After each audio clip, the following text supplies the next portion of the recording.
유치권의 효력. 유치권의 효력은 유치권자의 권리와 의무를 말하는데, 권리는 일단 기본이 유치권이 있죠. 목적물을 점유하면서 반환을 거절하는 물권.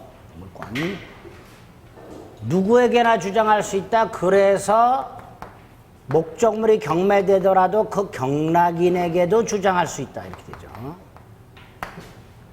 다만 경락인이 채무자는 아니죠. 그러니까 당연히 경락인에게 변제를 청구할 수는 없는 거죠. 유치권이라는 것은 반환을 거절하는 권리고, 변제를 청구하는 것은 돈 내놔 이렇게 얘기하는 거니까 이건 채권 행사란 말이죠. 유치권을 주장할 수는 있으나 변제를 청구하지 못한다. 뭐 이렇게 되겠죠. 자, 세 번째. 건축주가 공사대금을 안 주면서 건물을 돌려달라고 반환 소송을 제기했을 때 당연히 유치권자는 유치권을 주장해야만 법원은 판단해 주겠죠. 이때 법원이 의리 유치권을 주장했을 때 그 의뢰 유치권 주장을 받아주게 되면, 인용을 하게 되면 소송을 제기한 원고를 패소시키는 게 아니라 원고 일부 승소 판결하게 됩니다. 이렇게 을은 갑으로부터 공사대금을 받는 것과 상환해서 건물을 인도하라. 이렇게 판결을 합니다. 그걸 원고 일부 승소 판결, 상환 이행 판결 이렇게 부릅니다. 유치권은 요 정도. 두 번째, 유치권자는 우선 변제권은 없지만 경매권은 있어요. 이때 경매권은 당연히 우선 변제를 받기 위한 경매가 아니죠. 보통의 저당권자는 우선 변제를 받기 위한 경매지만 유치권은 아니란 말이죠. 뭐냐 이거? 환가를 위한 경매라고, 그냥 팔아버리기 위한 경매라고 생각하시면 돼요. 우선 변제권은 없다. 세 번째, 간이 변제 충당이라고. 자동차 수리비는 100만 원인데 이 자동차 값이 중고차 가격이 100만 원밖에 안 되더라. 그러니까 수리 맡긴 놈이 안 찾아간단 말이지. 그러니까 안 되겠다. 이 자동차 수리업자는 감정인의 평가를 거쳐서 법원으로 달려가가지고 정당한 이유가 있을 때 채무자는 돈을 갚지 않고 목적물 가격과 채권액이 비스무리하고 액수가 감정인의 평가를 거쳐서 법원으로 달려가가지고 자동차를 수리비에 충당할 것을 청구할 수 있단 말이에요. 이걸 간이변제 충당이라 합니다. 미리 채무자에게 통지는 해줘야 돼요. 미리. 그런 걸 간이변제 충당이라 한다. 유치권자는 목적물의 과실을 수취해서 원본과 이자에 충당할 수 있다. 단, 이 과실을 수취하려면 전제가 하나 있다. 유치권자의 의무가 있는데 유치권자는 채무자의 승낙이 없이는 유치물을 사용, 대여, 담보 제공할 수가 없다. 그러면 승낙을 받으면 할 수 있지 않냐? 그죠? 그래서 유치권자가 채무자의 승낙을 받아서 그 유치물을 대여해서 차임을 수취하여 원본 및 이자에 충당할 수 있는 과실수취권이 있다. 그래서 유치권자가 과실을 수취하려면 채무자 승낙을 꼭 받아야 된다는 거, 그걸 전제로 하셔야 돼요. 두 번째, 우리 점유자에게도 과실수취권이 있죠. 근데 그 점유자의 과실수취권은 부당이득 반환 의무 면제예요. 채권에 충당하는 게 아니에요.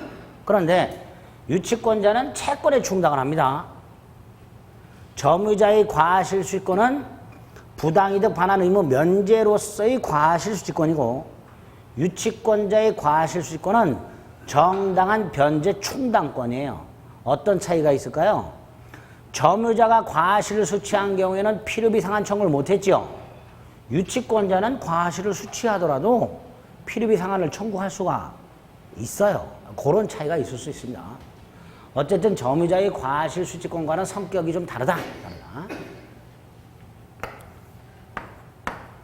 네 번째, 좀 전에 채무자의 승낙이 없이는 사용되어 담보 제공 못한다 그랬죠. 그런데 승낙이 없어도 할 수 있는 게 있어요. 보존에 필요한 사용. 유치권자는 그 유치 목적물의 보존에 필요한 사용은 채무자 승낙 없이 할 수 있다. 자, 이때 보존에 필요한 사용이 뭐냐? 두 가지 기억하시면 돼요. 하나는 주택 건축업자가 주택 공사 비용을 받지 못해서 그 주택을 유치하면서 거주, 사용하는 것. 이게 보존에 필요한 사용입니다. 주택 같은 건 사람이 살면서 관리를 해야 유지가 되죠.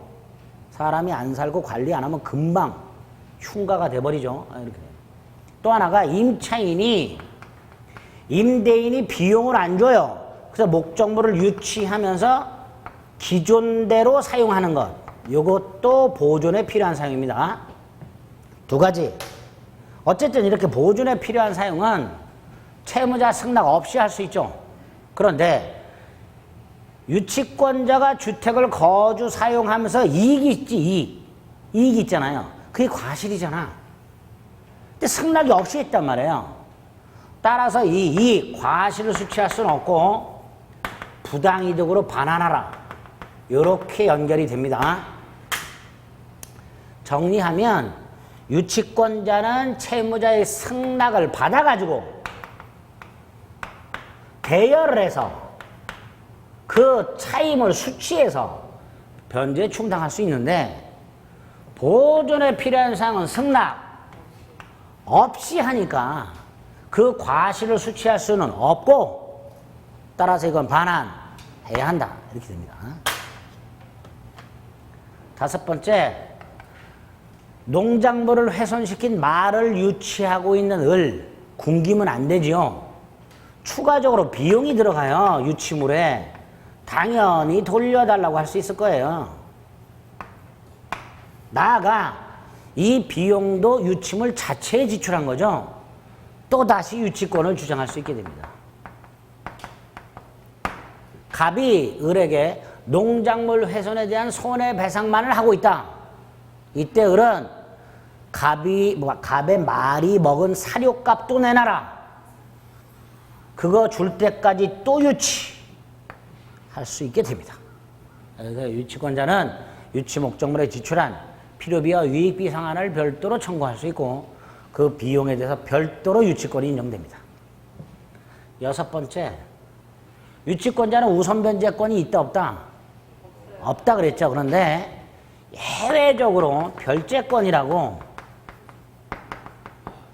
이 별제권은 채무자가 파산을 했을 때, 법원에 의하여 선임된 파산관제인이 채무자의 잔존재산을 가지고 채권자들에게 이렇게 변제를 해주는 그런 역할을 파산관제인이 합니다. 이때 일반 채권자들은 채권액의 비율로 평등하게 변제를 해주는 반면에 저당권자나 유치권자와 같은 담보물권자들은 따로 모아가지고 따로 먼저 변제를 해줘요. 그 권리를 별제권이라고 해요. 채무자의 개인회생 및 파산에 관한 법률에 규정이 돼 있어요. 그러니까 채무자가 만약에 파산을 했을 때는 유치권자는 별제권이라는 걸 통해서 우선 변제 받을 수가 있게 됩니다. 예외적으로 우선 변제가 가능한 경우가 있다. 이런 것들이 유치권자의 권리라고 생각하시면 돼요. 몇 개 안 되죠? 자, 의무. 아까 채무자 승낙 없이 사용되어 담보 제공할 수 없다는 의무가 있었고, 또 하나가 남의 물건이니까 조심조심 다뤄야죠. 선량한 관리자의 주의무. 자기 재산과 동일한 주의무가 아니라 선량한 관리자의 주의무를 부담하게 되고요. 당연히 이 의무를 위반하게 되면 채무자는 유치권 소멸을 청구할 수 있도록 되어 있으며, 이 의무 위반을 이유로 하는 유치권 소멸 청구는 형성권입니다. 말을 학대하고 있는 을을 발견한 갑은 얌마 말 내놔. 그럼 돌려줘야 되는 거예요. 그게 의무 위반을 이유로 하는 유치권 소멸 청구가 됩니다. 다섯 번째, 유치권 소멸. 사유를 좀 생각해 볼게요. 첫째, 목적물의 멸실. 예컨대 을이 유치하고 있던 말이 죽었어. 그럼 유치권 소멸하겠죠? 그런데 그 말에 보험금이 나왔어. 을 물상대위 할 수 있다 없다? 없다 그랬죠. 목적물 멸실로 유치권 소멸 끝. 두 번째, 담보물권의 공통된 소멸 사유 채권 소멸. 채권이 소멸하면 담보물권은 부종성에 의해서 소멸한다 그랬죠. 유치권도 소멸하는 거예요. 자, 여기서 채권 소멸 원인 중에 소멸시효에 의한 소멸이 있어요. 변제에 의한 소멸 말고 채권자가 일반 채권자가 10년간 채권을 행사하지 않으면 채권은 소멸하죠. 자, 여기서 지금 유치권자가 유치권을 행사하고 있어요. 그런데 유치권을 행사한다는 건 물건에 대한 반환을 거절한다는 거죠. 그죠? 근데 얘가 유치권만 행사하고 있고요. 돈 달라 소리를 안 해. 채권을 행사를 안 하고 있어. 자, 소멸시효라는 건 채권자가 채권을 행사하지 않고 있을 때 소멸시효가 진행이 되는 거예요. 그러니까 유치권자가 유치권만을 행사하고 있고 채권을 별도로 행사하지 않고 있다면 이 채권은 소멸시효가 진행된다 안 된다? 진행되겠지요. 그죠? 그게 326조예요. 유치권의 행사는 채권 소멸시효 진행에 영향을 미치지 않는다. 유치권자가 유치권을 행사하고 있다라 하더라도 물건에 대해서 반환을 거절하고 있다 하더라도 따로 돈 달라 소리를 하지 않고 있다면 그 채권은 소멸시효에 걸린다 이런 뜻입니다. 이게 326조. 세 번째, 유치권 특유의 소멸사유 점유상실. 유치권 특유의 소멸사유. 의무 위반을 이유로 하는 유치권 소멸 청구가 있었고요. 또 하나가 자, 을이 유치하고 있는 말이 20억짜리야. 종마예요. 호주에서 수입을 해왔어. 20억짜리야. 근데 을이 농작물 훼손으로 받을 돈이 500만 원이야. 500만 원 때문에 20억짜리가 지금 마구간에서 썩고 있어. 그래서 안 되겠다. 갑은 상당한 다른 담보를 제공하고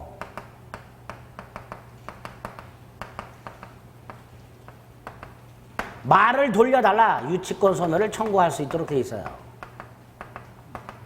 첫째, 이 상당한 담보 20억짜리여야 돼요? 500만 원짜리여야 돼요? 당연히 500만 원짜리여야 되죠. 유치 목적물 가액에 상당한이 아니라 채권액에 상당한 이렇게 되겠죠.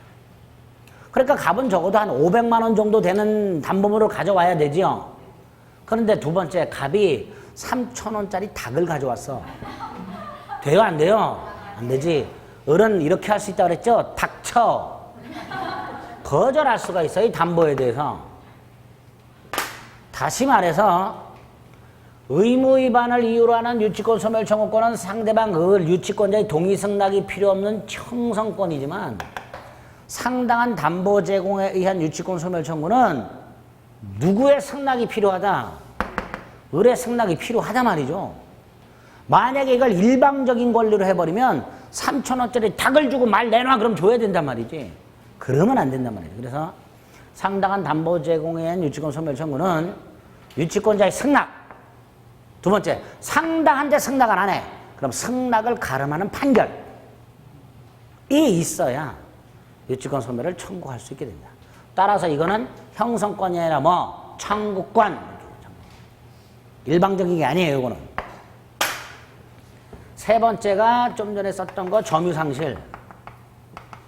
점유상실하면 유치권 소멸한다 그랬죠? 그런데 자, 점유상실. 말이 스스로 도망갔어. 을이 말 사료값이 너무 많이 들어간다고 갑에게 돌려줬어. 갑이 밤에 몰래 와서 말을 데려갔어. 다 점유상실이죠. 그 중에 밤에 몰래 와서 갑이 말을 데려갔어. 점유침탈이죠. 스스로 말이 도망가거나 을이 스스로 말을 돌려주거나 이건 점유침탈이 아니지만 갑이 몰래 와가지고 말을 가져가 버렸다. 점유침탈이란 말이지. 이때는 우리 204조가 있었잖아요. 침탈 당한 날부터 1년 내에 점유 회수 청구할 수 있다. 그래서 점유를 회수하면 유치권을 소멸하지 않았던 것이 된다. 이렇게 연결이 되겠죠. 세 번째 점유상실에서는 요 정도 기억하자. 이게 유치권 다예요. 여기서 기본적으로 두 문제 내지 세 문제가 나오는 거야. 양도 얼마 안 되고 내용도 그렇게 어렵지 않으니까 유치권은 반드시 처절하게 봐주셔야 돼요. 109페이지 유치권의 의의 정도 확인하고요. 항변권은 나중에 구별합니다. 다음 페이지 특징. 유치권의 성립. 목적물 중에 밑에 판례.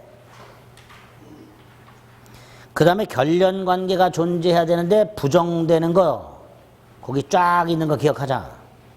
보증금, 권리금, 부속물 매매대금, 계약명의신탁, 건축자재대금, 채무불이행, 손해배상. 그런데 오른쪽 관련 판례 1번.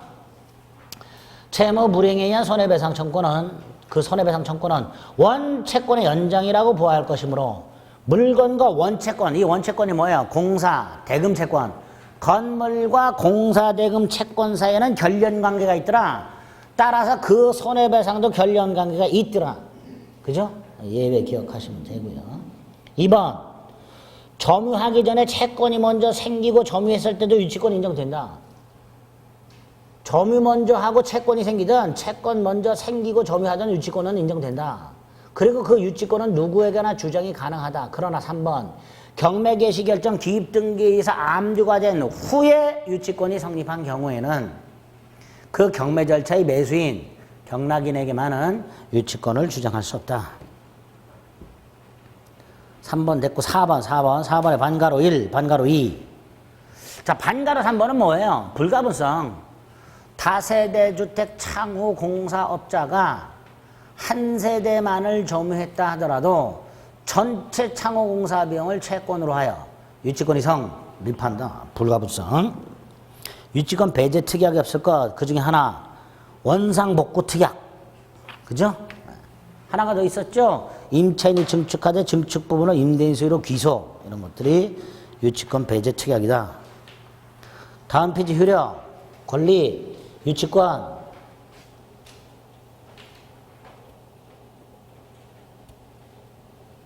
3번, 4번, 5번. 경매권 1번 환가를 위한 경매, 2번 간이변제 충당권 요건 4개, 정당한 이유, 감정평가, 법원의 청구, 미리 채무자에게 통지. 간이변제 충당. 우선 변제권은 없지만 2번의 두 번째 줄 끝에 채무자 파산한 경우 별제권 된다. 과실주권이 있고요. 유치물 사용권이 있는데 보존에 필요한 사용 3번. 채무자 승낙 없더라도 가능하다. 다만 채무자 승낙이 없이 사용했으니까 그 이득을, 과실을 수취할 수는 없고 부당이득으로 반환하라. 비용 상환 청구할 수 있고요. 오른쪽 의무 2개. 위반 시 소멸 청구.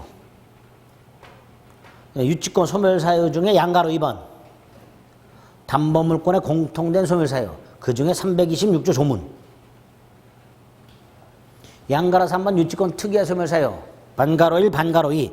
특히 반가로 2 한 장을 넘기면 동그라미 1. 채권에게 상당한 담보를 의미한다. 2. 유치권자의 승낙이나 승낙을 대신하는 판결이 필요하나. 그래서 청구권이다.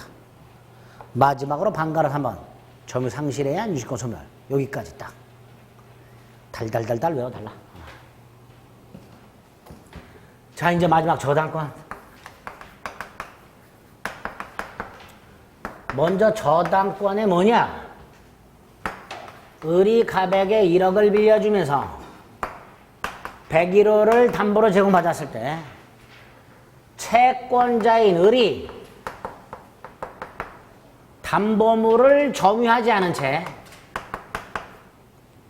교환 가치만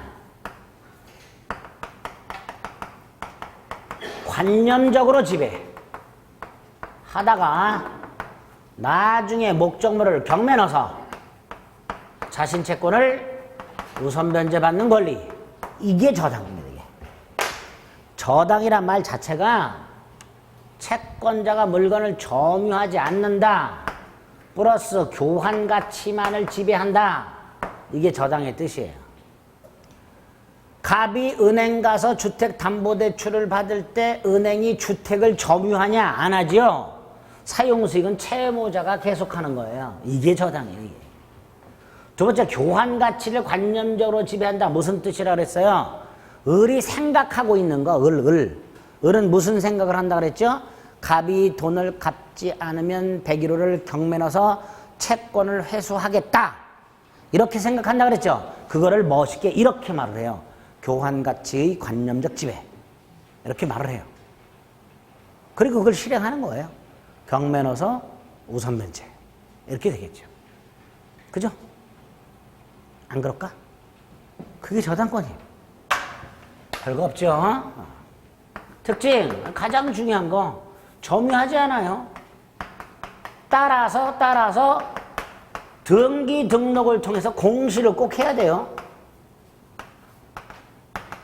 목적물을 유관으로 봤을 때는 저당권자가 있다는 사실을 모르니까 등기 등록을 통해서 꼭 공시를 해줘야 돼요. 저당권은.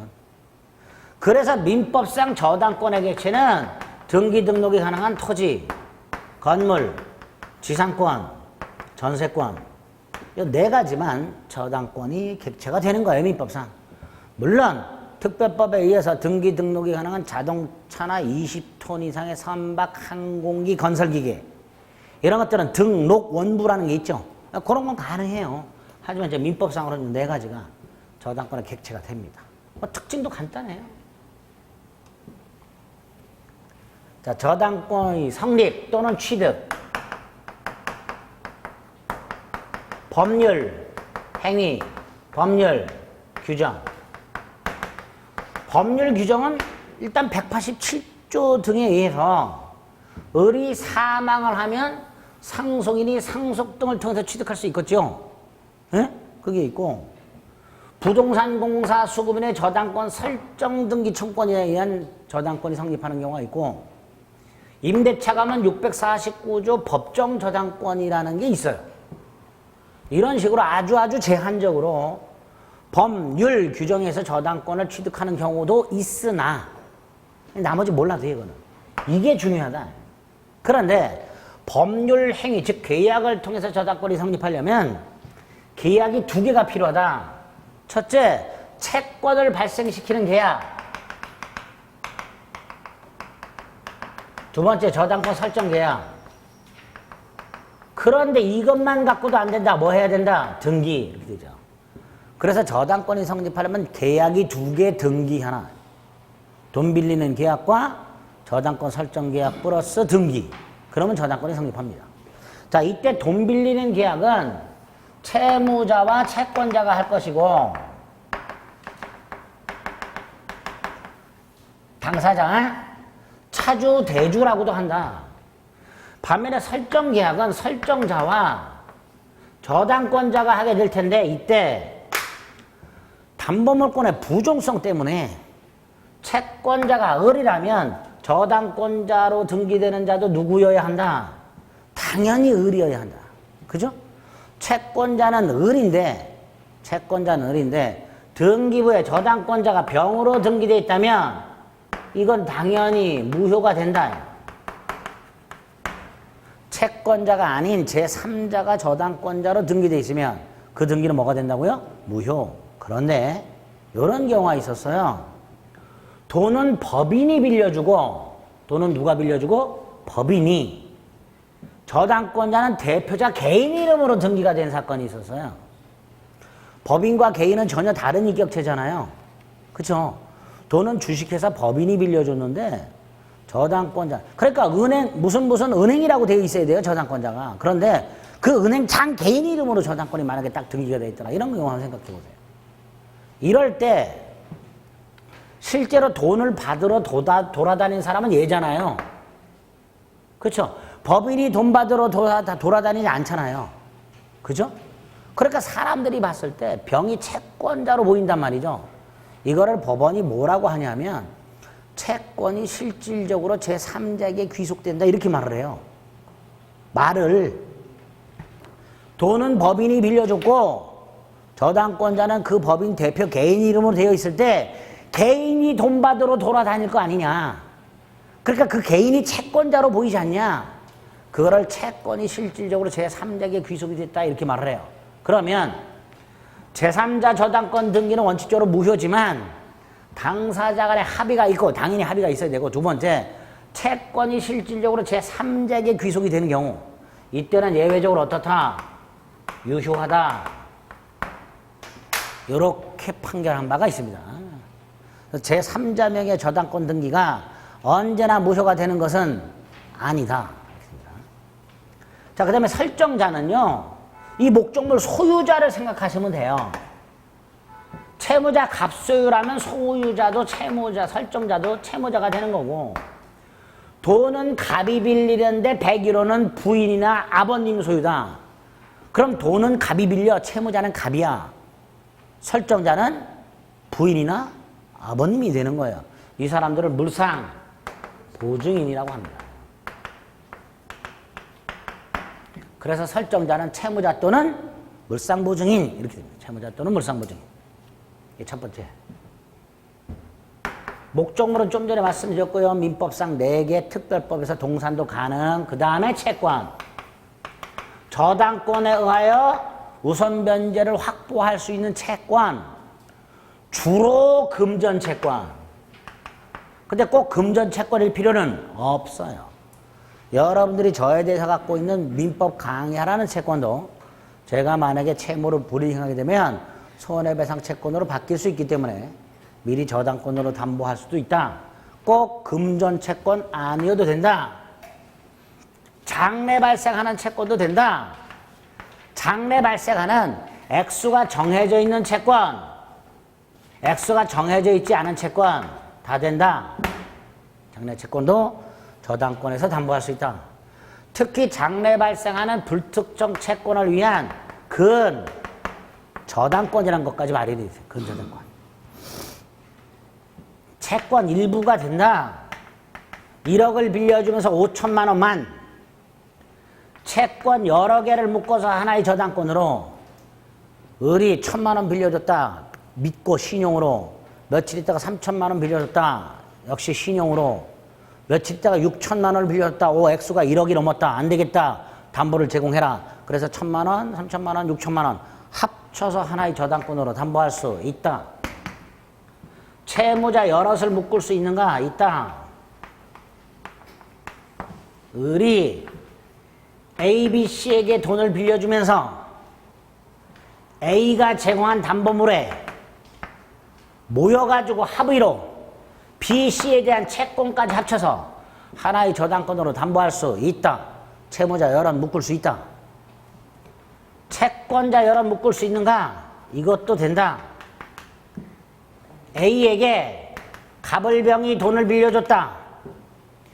A가 101호를 담보로 제공한다. 원래 각각 저당권 설정하면 되죠. 저당권자 갑, 저당권자 을, 저당권자 병. 그런데 각각 설정하면 등기 순서에 따라 순위가 달라진다. 갑을병이 서로 자기가 1순위가 되고 싶다. 머리 터지게 싸우겠죠. 자, 그러지 말자. 머리를 맞대고 저당권을 하나 딱 설정하고 각 채권액의 비율로 하나의 저당권을 준 공유할 수 있다. 뭐 하시다고요? 준 공유. 작년에 나왔죠. 우리 하나의 소유권을 여러 사람이 갖고 있는 게 공유였죠. 그러면 소유권 이외의 하나의 권리를 여럿이 갖고 있는 거 준 공유 그러면 돼요. 그래서 채권자 여럿이 하나의 저당권을 채권액의 비율로 1억, 5천, 3천, 1대 0.5, 0.3 요 비율로 하나의 저당권을 뭐 할 수 있다? 준 공유할 수 있다. 다 된다.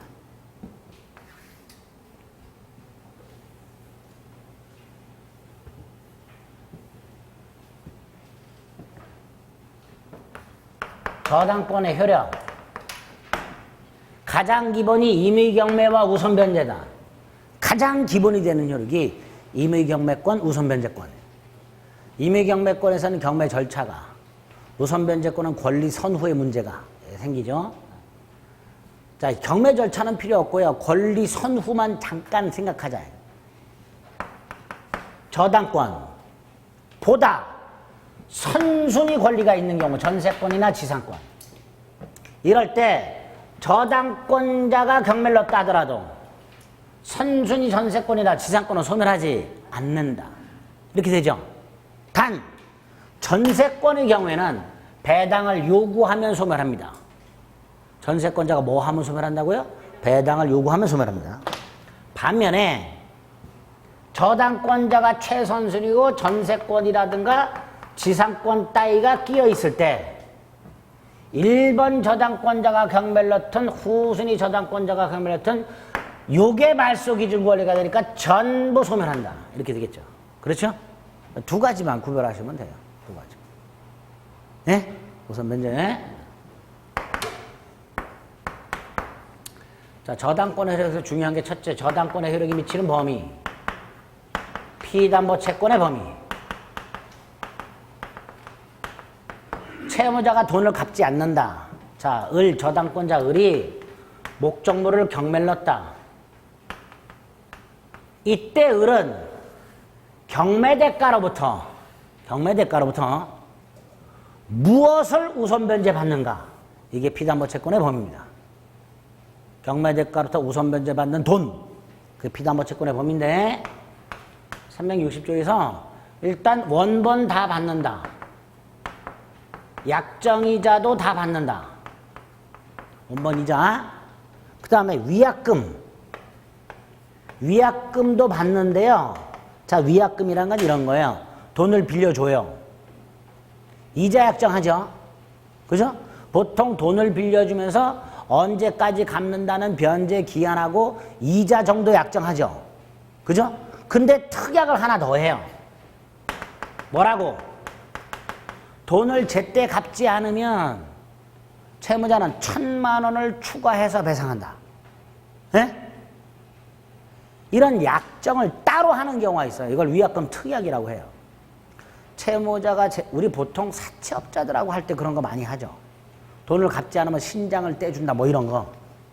그런 거예요. 근데 이제 그런 특약은 반사의 질생이고 그런 거 말고 돈을 갚지 않으면 연체이자 외에 그건 연체이자는 따로 있고 1,000만 원을 배상한다, 500만 원을 배상한다. 이렇게 위약금 특약을 한 경우. 플러스 등기가 되어 있으면 이것도 배당을 해주자. 이것도. 위약금 특약 플러스 등기. 네 번째, 채무 불이행을 이유로 하는 손해배상. 이게 바로 지연배상, 지연이자다. 지연이자. 이게 뭐라고요? 우리가 흔히 알고는 연체이자. 법에서는 지연배상이라고 하는 거죠. 지연배상. 이것도 해준다. 이건 당연히 등기 필요 없다. 왜? 돈을 갚지 않으면 연체이자는 당연히 발생한다. 따라서 채무 불이행을 이유로 하는 손해배상, 지연배상은 등기 없이도 배당해 주는데 다만 1년분만 해준다. 1년분만. 연체이자는 크죠.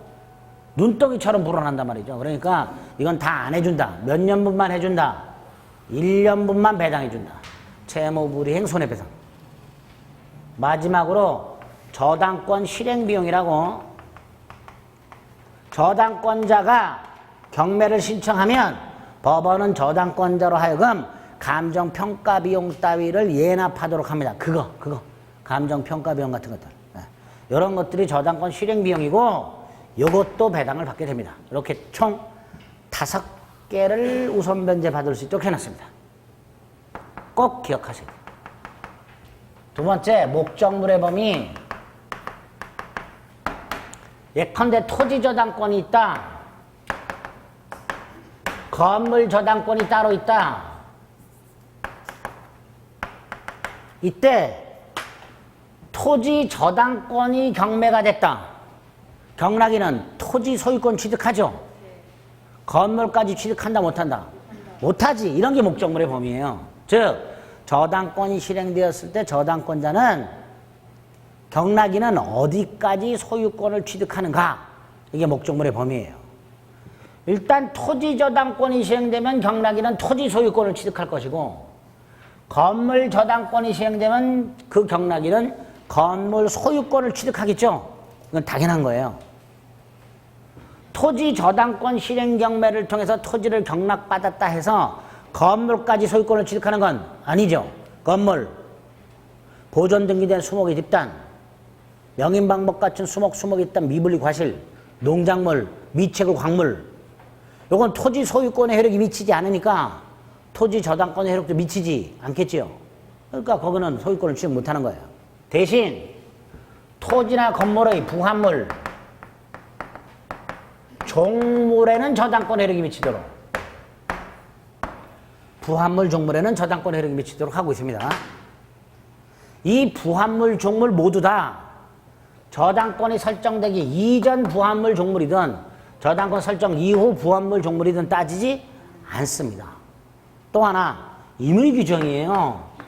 따라서 당사자가 저당권 설정 당시 부합물이나 종물에는 저당권 효력이 미치지 않도록 약정할 수 있어요. 세 번째, 부합물은 뭐냐? 땅이나 건물의 일부가 되어버린 거. 자, 먼저 땅의 일부가 되어버린 거. 주유소 부지의 유류 저장 탱크, 땅의 일부. 건물에 설치한 엘리베이터, 건물의 일부. 증축 부분이 기존 건물에 부합된 경우, 이런 것들이 다 뭐가 된다? 부합물. 여기에 저당권 효력이 미친다, 안 미친다? 미친다. 따라서 경락인은 부합물의 소유권도 취득한다. 그래서 기존 건물에 설정된 저당권 실행 경매 당시 부합된 증축 부분이 설령 경매법원이 깜빡 누락하고 경매 목적물로 평가하지 않았다 하더라도 경락인은 증축 부분의 소유권을 취득한다. 그랬었죠. 이거 나오고 부합물. 종물은 별도의 독립한 물건이지만 기존 부동산의 일상 용도에 꼭 필요한 물건, 이걸 종물이라고 해요. 대표적인 게 주유소 부지에 설치한 주유기, 주유소 건물에 설치한 주유기, 이게 종물이에요.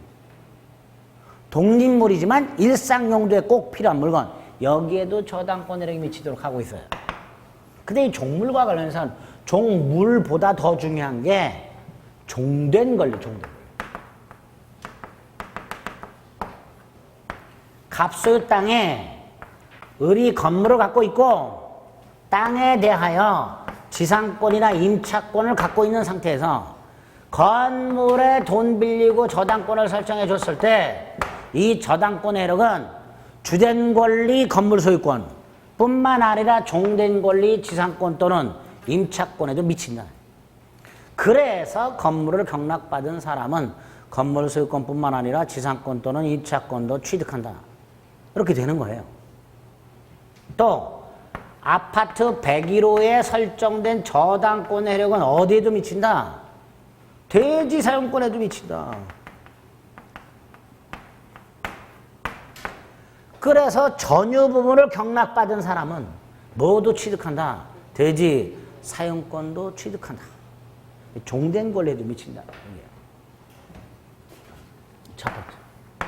두 번째, 목적물로부터 발생하는 과실.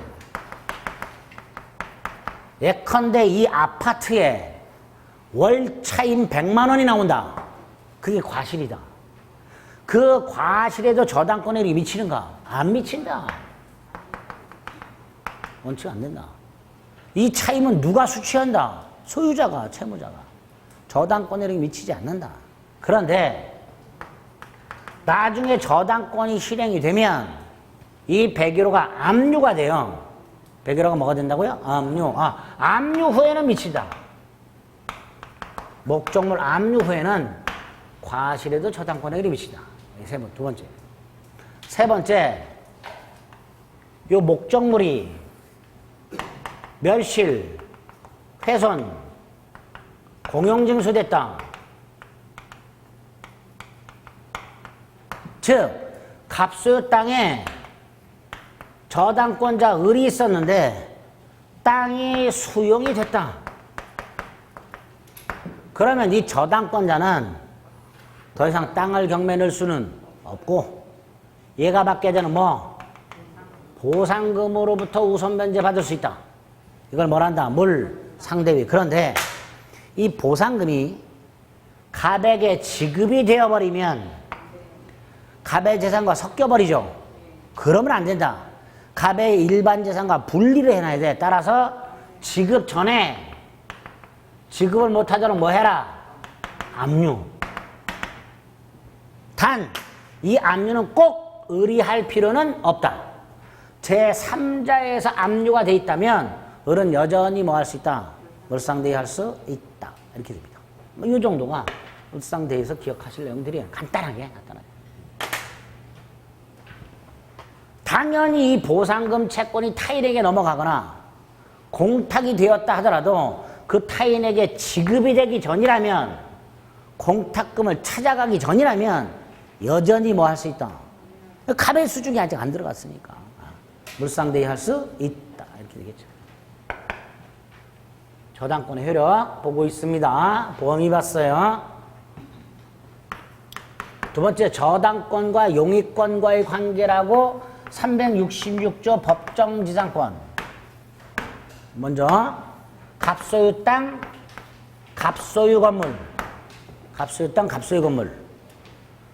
토지와 소유자가 동일한 상태에서 저당권 설정. 그리고 저당권이 실행. 건물 소유자가 뭘 취득한다고요? 법정지상권. 지난주에 법정지상권 몇 가지 말씀드렸어요. 그렇죠?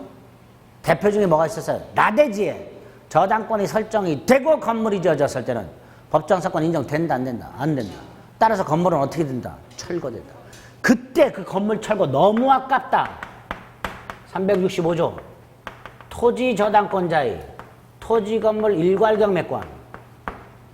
이거 반대예요. 나대지에 저당권이 먼저 설정이 되고 설정자가 건물을 지어서 소유하고 있을 때, 나중에 토지 저당권이 실행이 되면 건물에 의한 법정사건은 인정되지 않으니까 건물이 철거되는 문제가 생긴다. 그래서 토지 저당권자는 토지뿐만 아니라 모두 경매 청구할 수 있다. 건물까지. 이걸 토지 저당권자의 토지 건물 일괄 경매권이라 한다. 토지 저당권자가 건물까지 일괄 경매할 수 있는 권리. 요건. 첫째, 건물 없는 땅에 저당권이 먼저 설정될 것. 그죠? 그리고 나서 건물이 축조될 것. 첫 번째 것. 두 번째, 설정자가 건물을 지어서 소유할 것. 조문에는 이렇게 돼 있어요. 그런데 판례가 하나를 더 추가. 제3자가 건물을 지었으나 그 건물이 설정자의 소유로 귀속되었을 것. 둘 중에 하나. 갑이 지어서 갑이 소유하고 있거나 병이 지었지만 갑소유가 됐거나, 이럴 때 이 요건이 됩니다. 세 번째 효과. 권리일 뿐 뭐가 아니다. 의무가 아니다. 따라서 그런 땅만 경매할 수도 있다. 땅만 경매할 수도 있다. 두 번째, 민사집행법에는요, 과잉경매 금지라고요. 이걸 경매로서 채권을 다 회수할 수 있다면 다른 건 경매를 못 넣어요. 그게 과잉경매 금지예요. 그런데 지금 우리 땅만 경매에서도 우선 변제를 다 받아. 그럼 건물까지 경매할 수 있는가? 과잉경매 금지에 걸리죠. 근데 일괄경매는 그 과잉경매 금지가 적용이 안 돼요. 과잉경매 금지가 적용 안 된다. 권리일 뿐 의무는 아니다. 과잉경매 금지에 적용되지 않는다. 즉, 땅만 경매했을 때 채권을 전부 변제받을 수 있다 하더라도 일괄경매할 수 있다. 세 번째, 토지 건물을 일괄경매에 넣었다. 법원은 동일인에게 매각 허가하라. 동일인에게 매각 허가라. 두 번째, 토지 저당권자는 건물 경매 대가에서는 우선 변제를 받을 수가 없다. 딱 이 정도. 아주 양이 심플해요. 그래서 단독 문제로 아주 잘 나와요. 잘 기억해 주세요. 이건 별거 아닌데 잘 나와요. 네 번째, 저당부동산 재산취득자.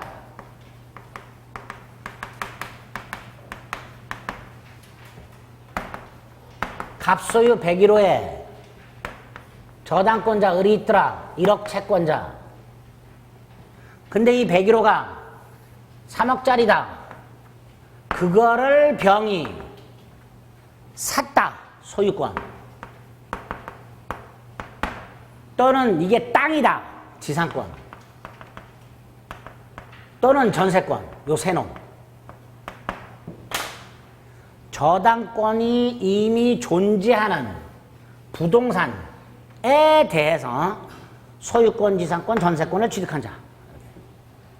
소유권, 지상권, 전세권을 취득한 자. 이 사람들이 제3취득자고, 특히 이 제3취득자는 이거를 인수를 안 해. 채무를 인수를 안 해. 무슨 뜻이에요? 사는 사람의 경우에는 3억을 다 준단 말이에요, 갑에게. 그쵸? 이게 제3취득자, 이게. 근데 갑이 돈을 갚지 않아서 을이 경매를 넣음으로써 병은 소유권이나 지상권이나 전세권을 지금 상실할 위험이 있단 말이죠.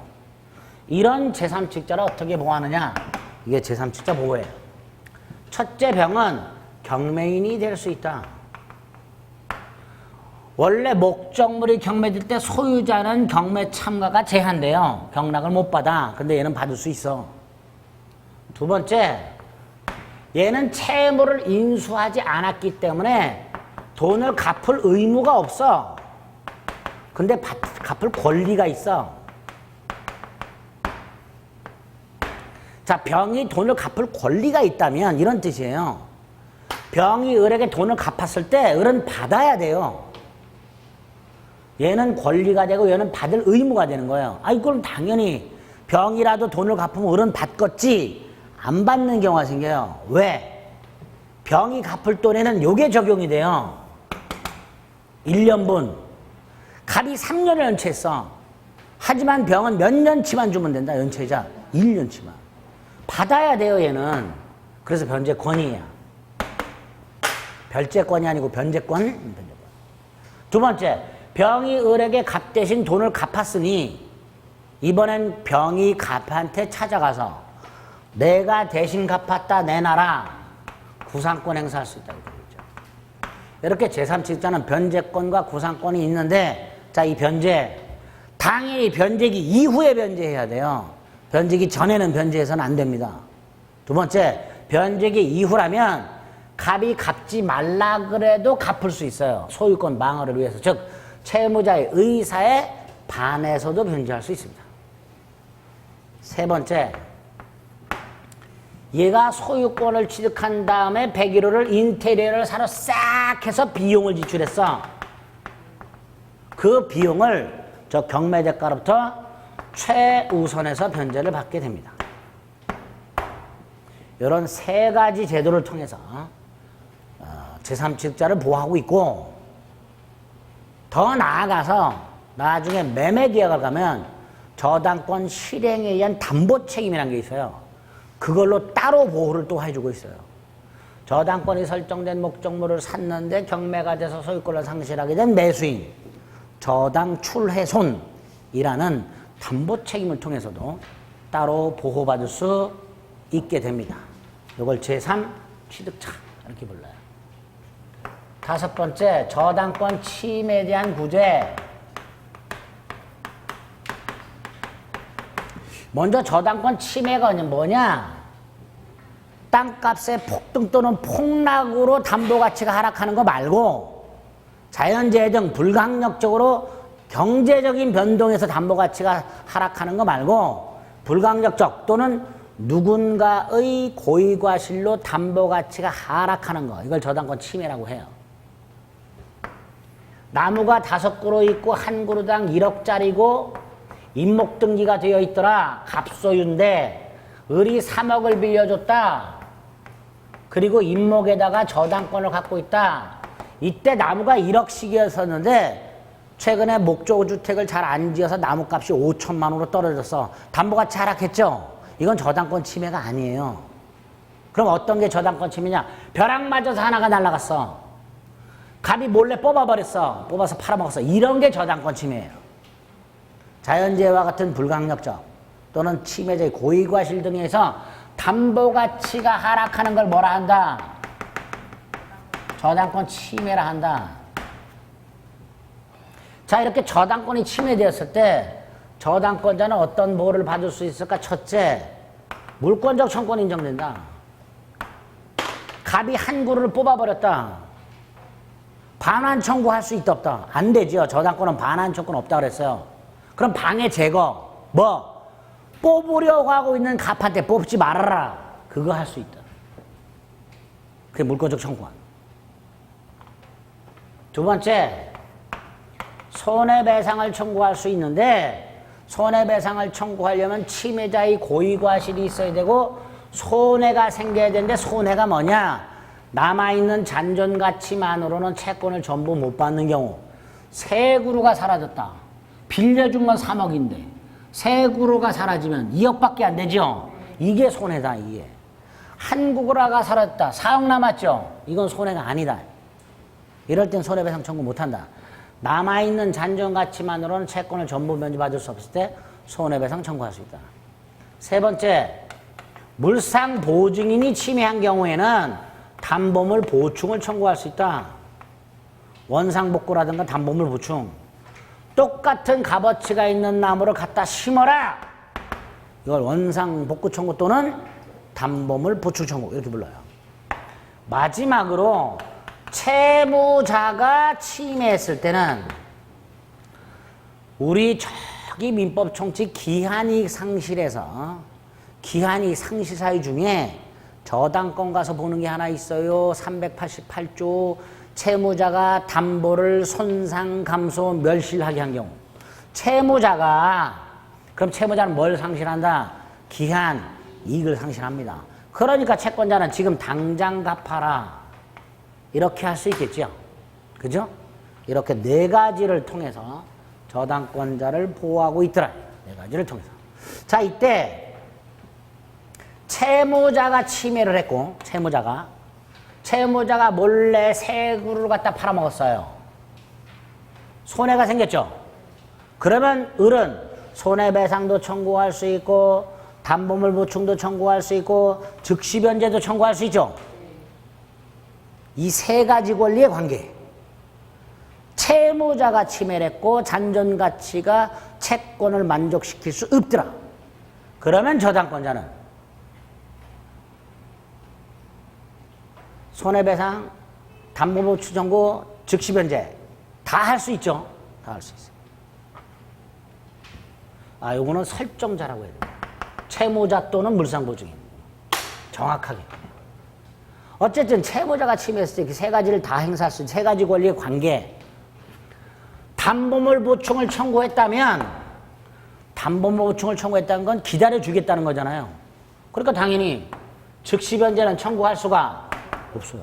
또 담보물이 보충이 되면 그래서 다섯 그루가 돼버리면 손해 없지요. 손해배상 청구다. 반면에 즉시변제를 청구했을 때는 담보물 보충은 청구를 못해요. 하지만 손해는 남을 수 있어요. 손해배상을 청구할 수는 있게 됩니다. 꼭 기억하세요. 이것도. 담보물 보충을 청구한 경우에는 즉시변제 청구나 손해배상을 청구할 수는 없다. 반면에 즉시변제를 청구했을 때는 담보물 보충을 청구할 수는 없으나 손해배상은 청구할 수 있다. 됐죠? 세 가지 권리의 관계. 요게 저당권의 효력. 다섯 번째, 저당권의 변동. 특히 저당권 처분, 양도, 그 다음에 소멸. 자, 먼저 저당권 처분. 갑소유, 101호에 을이 저당권을 갖고 있고 1억 채권도 갖고 있다. 그런데 을이 돈이 필요하다. 팔아먹어야 되죠. 예? 이때 저당권만 팔아먹을 수 있다 없다? 안 된다 그랬어요. 담보물권만 팔아먹는 건 절대로 안 된다 그랬어요. 그러니까 함께 팔아먹는 거예요. 이것도 양도,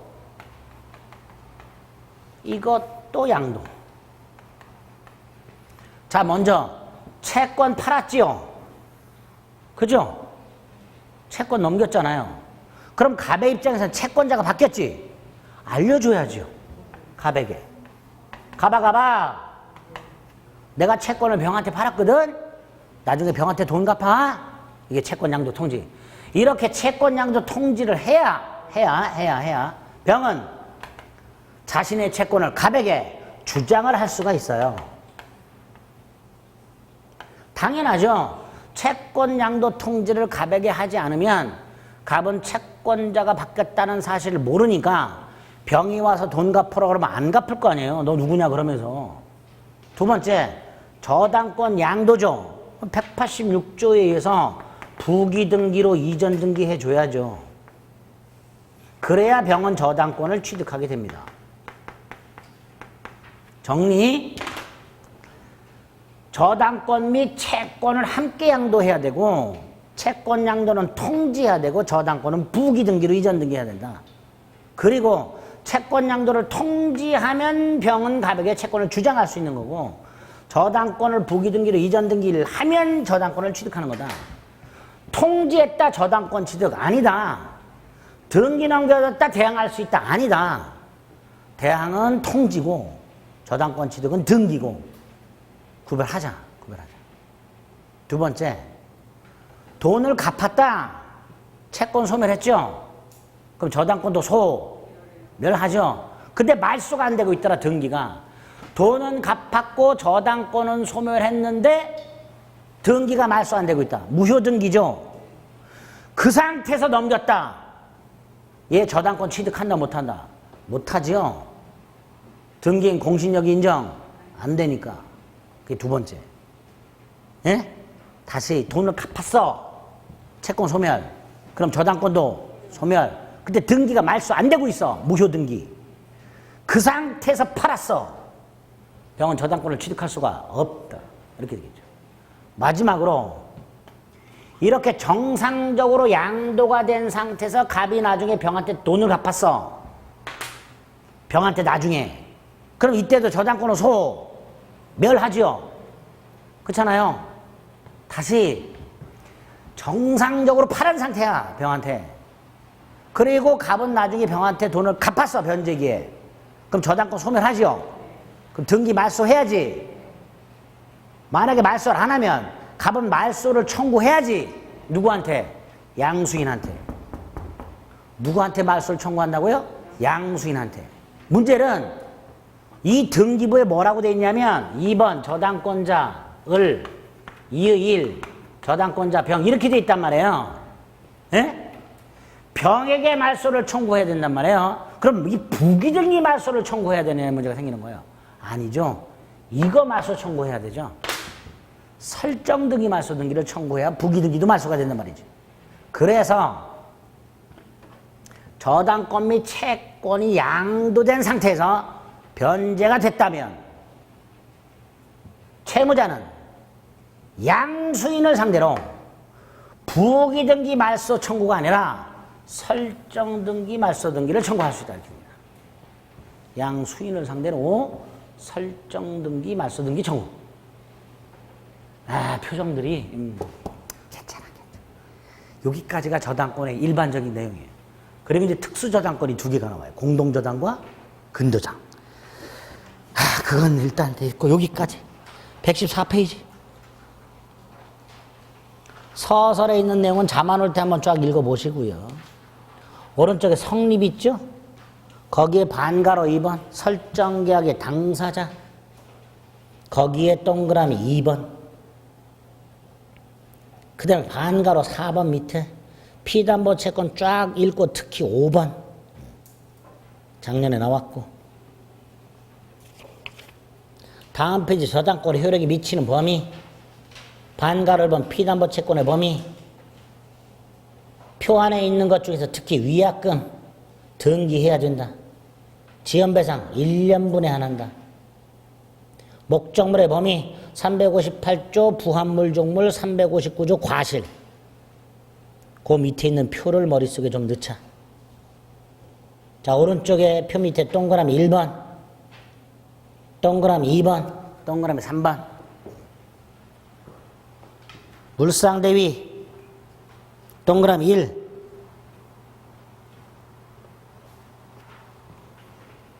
압류하라. 그 정도. 다음 페이지. 우선 변제적 효력이 쫙 나왔는데 반가로 위에 동그라미 1번. 전세권과의 관계. 반가로 위에 동그라미 1번. 전세권과 저당권과의 관계. 360조 법정상권이 있고 오른쪽에 특히 일괄경매권을 봐두자.